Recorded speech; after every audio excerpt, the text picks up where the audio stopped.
द्यावं, काहीतरी जबाबदारी द्यावी अशा प्रकारची मागणी केली. त्यांच्या विनंतीचा मान केला जाईल, सूचनांचं पालन केलं जाईल. रोजगार हमी योजनेमध्ये बरीचशी खणण्याची कामं, हाताला काम द्या या मुंडेंच्या वक्तव्याबाबत जरांगेंची प्रतिक्रिया. तर मराठ्यांना त्रास झाल्यास अजित पवारांचा राजकीय कार्यक्रम होणार, जरांगेंचा इशारा. मुंडेंच्या मागणीबाबत पक्ष विचार करेल, तोपर्यंत स्वर्गीय गोपीनाथराव मुंडेंच्या ओबीसी आरक्षणाबाबतच्या कामामध्ये सहभागी व्हावं, भुजबळांची प्रतिक्रिया. धनंजय मुंडे हा चळवळीमधला माणूस, कामाशिवाय स्वस्थ बसू शकत नाही, चंद्रकांत पाटलांची प्रतिक्रिया. मंत्रिमंडळात घ्यायला वेळ लागत असेल तर पार्टीमध्ये काम द्या असं ते बोलले असतील, असं वक्तव्य. सांगलीमध्ये गोपीचंद पडळकरांच्या विरोधात पवारांच्या राष्ट्रवादीचा मोर्चा. जयंत पाटलांविरोधातील वक्तव्यानंतर समर्थक रस्त्यावर. शशिकांत शिंदे, रोहित पवारांचा आव्हाड आणि लंकेंची उपस्थिती.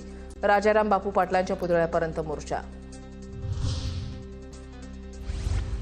मेहबूब शेख यांच्याकडून गोपीचंद पडळकरांचा कुत्रा असा उल्लेख. हॉटेल सोनू त्याच्यानंतर महेंद्र पंचरत्नचा डेटा काढायला लावू नका, शेख यांची पडळकरांना धमकी.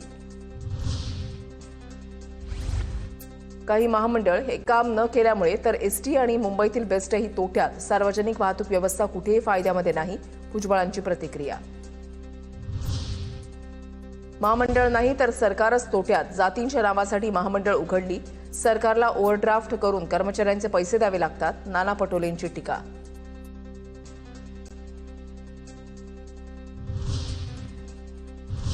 आता पाहूया टॉप 9 मोठ्या राजकीय बातम्या.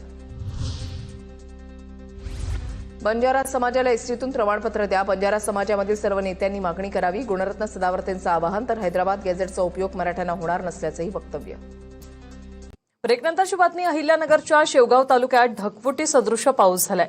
काशी नदीपात्राबाहेर वाहत आहे आणि हातगाव, बोधेगाव, मुंगीसह जवळपास 20हून अधिक गावांचा संपर्क तुटला. डोईफोडी वस्तीसह नदीकाठी राहणाऱ्या अनेकांना पुराच्या पाण्याचा वेढा पडलाय. शेती पिकं उद्ध्वस्त झालेली आहेत, त्यामुळे शेतकरी चिंताग्रस्त आहे. आणि यासोबतच या बुलेटिनमध्ये आता वेळ झाली इथेच थांबण्याची.